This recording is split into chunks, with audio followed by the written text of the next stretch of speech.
प्रिय दर्शकों नमस्कार, जय श्री राम। आप सभी का हार्दिक स्वागत अभिनंदन है। दर्शकों, आने वाले साल 2025 में आपकी आर्थिक स्थिति कब अनुकूल रहेगी और कब प्रतिकूल रहेगी। ज्योतिष इस मामले में आपको सचेत करने का कार्य करता है और आप यदि इस बात को जान लें, तो आपको आगे की प्लानिंग करने में आपको जो सहायता मिलती है। अर्थात जो भी आप प्लान करते हैं कि मुझे साल में ज़मीन लेना है, साल में मुझे इस साल मुझे जो है वाहन लेना है, कोई बड़ा घर में मांगलिक समारोह, कार्यक्रम, उत्सव, महोत्सव करना है या कहीं दूर के यात्रा की प्लानिंग यदि आपको करनी है, कहीं निवेश करना है, तो इन सब चीज़ों के पीछे देखेंगे आप तो सबसे यह कड़वा सच है कि धन की बड़ी आवश्यकता होती है। अब इस मामले में चूँकि 4-4 ग्रहों की का राशि परिवर्तन हो रहा है, तो इस साल 2025 में आपकी राशि अर्थात जिनकी राशि सिंह है अथवा जिनका लग्न भी यदि सिंह है, तो आप दोनों के लिए ही यह साल आपकी आर्थिक स्थिति का क्या मतलब जो है आपको कितना और कब यह ग्रह सहयोग करेंगे और कब आपको सहयोग नहीं करेंगे। नॉन सपोर्टिव जो ग्रह हैं वह आपकी अर्थव्यवस्था को जो खराब करने की भी स्थितियां उत्पन्न बीच में करेंगे साल में, तो वह कब स्थिति बन रही है, ताकि आप सावधान रहें। और यदि स्थितियां आपको प्लान करनी है तो आपको वास्तविक में कि कब से कब तक करना चाहिए ताकि आपको अत्यधिक जो है सफलता देखने को मिलेगी। देखिए दर्शकों, सर्वप्रथम आर्थिक सुदृढ़ता और उसकी प्लान, ये सब चीज़ों का लगभग आप जो है 75% उसके बारे में आप ही भली-भाँति जानते हैं।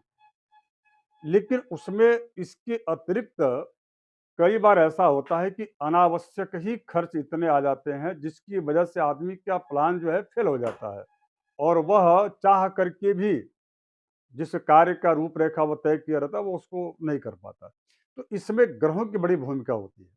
आपकी भी भूमिका है, इसमें कोई संदेह नहीं, लेकिन ग्रहों की भी भूमिका है, यानी कि आपके लक का, आपके भाग्य का भी जो है, आपके प्रारब्ध का, इसकी भी अत्यधिक भूमिका रहती है ताकि आगे चल कर के आपका कितना विकास होगा, धन समृद्धि आपकी स्थिति मजबूत कब रहेगी और आपको उसी हिसाब से प्लान करना चाहिए। तो इसके लिए सबसे पहले ऐश्वर्य के जो कारक जो ग्रह हैं, मुझे शुक्र के बारे में अध्ययन करना चाहिए।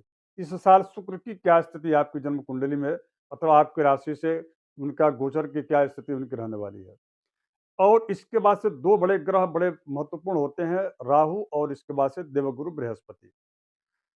तो आइए इन तीनों का हम विचार करेंगे। शनि का भी एक महत्व इसलिए है क्योंकि आपके जितने भी कार्य होते हैं उन कार्यों में अनुभव का बहुत स्किल्ड का बहुत जो है मेन प्रभाव रहता है। तो शनि की भी हम चर्चा करेंगे।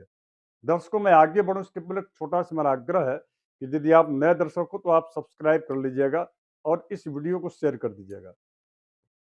प्रिय दर्शकों, आइए सिंह राशि, चूँकि वर्तमान में आप जो है 29 मार्च 2025 तक, यानी कि जब तक शनिदेव कुंभ राशि में स्थित रहेंगे तब तक जो है यह आपकी राशि के ठीक जो है सप्तम स्थान में रहेंगे और यह तांबे का पाया होता है। सप्तम स्थान में जो यह शनिदेव हैं वह आपको अनुकूलता प्रदान करेंगे अर्थात 29 मार्च 2025 तक। जो विवाहित हैं, उनके विवाह से संबंधित यदि कोई योग की बात पूछेंगे तो ये शनिदेव आपके लिए बहुत अनुकूल नहीं रहे हैं। लेकिन मैं केवल यहाँ व्यापार की बात कर रहा हूँ, यहाँ पर आमदनी की बात कर रहा हूँ, आय की बात कर रहा हूँ। तो ये आर्थिक स्थिति में तांबे के पाए में शनिदेव का फल अच्छा कहा गया। किंतु अब ये अष्टम स्थान में जा रहे हैं जहाँ की कारक भी होते हैं।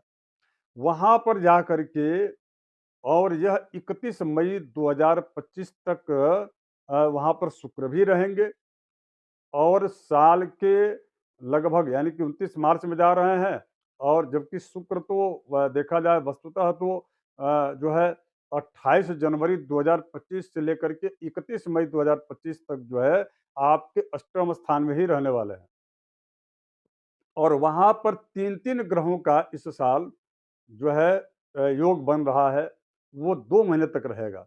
अर्थात 29 मार्च को शनिदेव चले जाएंगे आपके अष्टम स्थान में, शुक्र पहले से वहां पर रहेंगे और राहु भी वहां पर जो है पहले से ही विद्यमान रहेंगे। तो ये तीन पहले से है ही हैं। तो ये तीनों जो है स्थितियां आपके लिए अष्टम स्थान में अनुकूलताप्रद नहीं रहेंगी। यदि आप कोई बड़ी प्लानिंग करना चाहते हैं निवेश का या कोई भूमि भवन का, वाहन का, यदि को क्रय करना चाहते हैं, खरीदना चाहते हैं अथवा कोई बड़ा कार्यक्रम करना चाहते हैं, तो मुझे ऐसा लगता है कि आपको मेरा एक ज्योतिषीय सुझाव है। बाकी आप अपनी अर्थव्यवस्था आप स्वयं जानते हैं, मुझसे ज़्यादा आप जानते हैं अपने बारे में। लेकिन मैं ज्योतिषीय यदि सुझाव दूँ, तो शायद ये समय आपके लिए कई जो है डिफ़िकल्ट को देने वाला होगा। इसलिए आपको थोड़ी-सी सावधानी बरतना चाहिए अथवा इस समय की प्रतीक्षा कर लेनी चाहिए। उसके बाद इसके बाद जब यही शुक्र आपके भाग्य स्थान में चले जाएँगे, राहु आपके सप्तम स्थान में गोचर करने चले जाएंगे 29 मई के बाद से, तो ये जो स्थितियां हैं ये फिर आपकी परिवर्तित होंगे। सप्तम स्थान में जो राहु हैं वो निश्चित रूप से स्वास्थ्यगत दृष्टिकोण से देखा जाए अथवा दाम्पत्य जीवन में प्रभाव देंगे, लेकिन यहाँ पर राहु जो है आपके व्यापार में वृद्धि भी करेंगे और उधर जो है आपके शुक्र चले जाएंगे भाग्य स्थान में शुक्र बहुत अच्छा लाभ नहीं देते, लेकिन आपकी राशि के चूंकि यहाँ पर जो है यह आपकी राशि से ठीक नवम स्थान में यह मंगल का स्थान होता है और संयोग की बात यह है कि मंगल का भी गोचर चलते रहेगा। तो मंगल जो है पुरुषार्थ के कारक होते हैं। सिंह लग्न में वैसे भी देखा जाए तो निश्चित रूप से यह मंगल जो है कारक हो जाते हैं और कारक यदि मंगल है तो निश्चित रूप से आपके लिए कई प्रकार के आर्थिक लाभ के अवसर भी प्राप्त कराएंगे। तो ये बहुत अच्छा बन रहा है। इससे भी और अच्छा नौकरी की तलाश के लिए, यदि नौकरी की तलाश है तो या आप नए जो है किसी कंपनी को ज्वाइन करना चाहते हैं, आप यदि भूमि भवन अथवा किसी जो है अचल संपत्ति में आप धन का निवेश करना चाहते हैं, ज्वेलरी इत्यादि आप लेना चाहते हैं, तो ये जो टाइम है यह समय आपका और बेहतर होगा। अर्थात 29 जून 2025 से लेकर के और 26 जुलाई 2025 के बीच का जो टाइम होगा, यह यहाँ पर शुक्र जो है एक प्रकार से एक अद्भुत राजयोग का निर्माण करेंगे और वो आपके लिए बड़ा बेनिफिशियल होगा। तो दर्शकों, यदि मैं आपसे यही कह रहा हूँ कि यदि आप नए व्यापार की शुरुआत करना चाह रहे होंगे अथवा आप जो है किसी नए प्रोडक्ट को आप लॉन्च करना चाह रहे हैं या विदेश गमन करके यदि आप धन की वृद्धि करना चाहते हैं, तो ये जो टाइम है आपका 29 जून से लेकर के और 26 जुलाई 2025 वाला, ये आपके लिए बड़ा अच्छा रहेगा। तो मुझे ऐसा लगता है कि इस पूरे साल में ये समय आपके लिए बड़ा बेहतरीन रहेगा। तो इस समय आप कोई भी प्लान कर सकते हैं। इसी तरह से एकादश स्थान में कोई बहुत अच्छा इनका फल तो नहीं रहता, लेकिन सभी ग्रह अच्छा फल ही देते हैं। इसलिए यहाँ शुक्र भी आपको यानी कि 29 जून से लेकर के लगभग 20 अगस्त तक का समय आपके लिए अत्यधिक अच्छा रहेगा। और यदि आप भाग्य स्थान में मंगल चूंकि कारक हैं, वहां पर शुक्र का गमन होगा, तो आप कह लीजिए कि 31 मई से यानी कि पूरे साल का लगभग 31 मई 2025 से लेकर के और 20 अगस्त का जो समय है वो बहुत अच्छा रहेगा।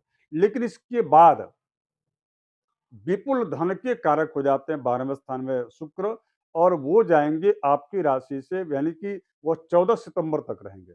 तो 20 अगस्त से 14 सितंबर के बीच में आप जो है किसी नए कार्य की रूपरेखा तैयार कर सकते हैं। कोई कोई दूसरा कार्य यदि आप प्रारंभ करना चाहते हैं, पहले से आपका कोई कार्य व्यापार चल रहा हो, दूसरा यदि प्रारंभ करना चाहते हैं, तो ये समय आपके लिए बड़ा अच्छा रहेगा। यानी कि नियमित विपुल धन का मतलब होता है कि नियमित आय का संसाधन अथवा उसकी व्यवस्था को प्रदान करना।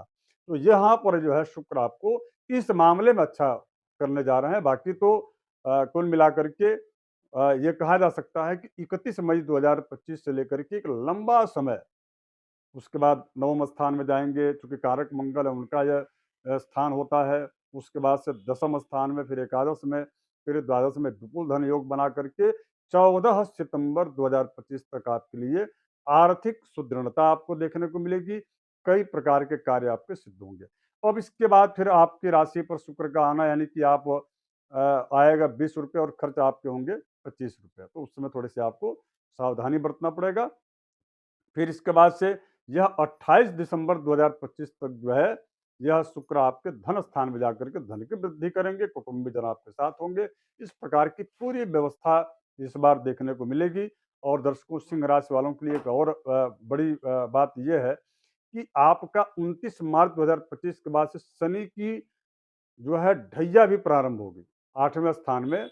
और यहाँ पर जो है शनि की जो ढैया है वह आपके लिए कई मायनों में देखा जाए तो रुकावटें उत्पन्न करेंगे, लेकिन इस साल लगभग यह शनिदेव का प्रभाव उतना आप पर नहीं रहेगा, इसलिए आपको घबराने की आवश्यकता नहीं है।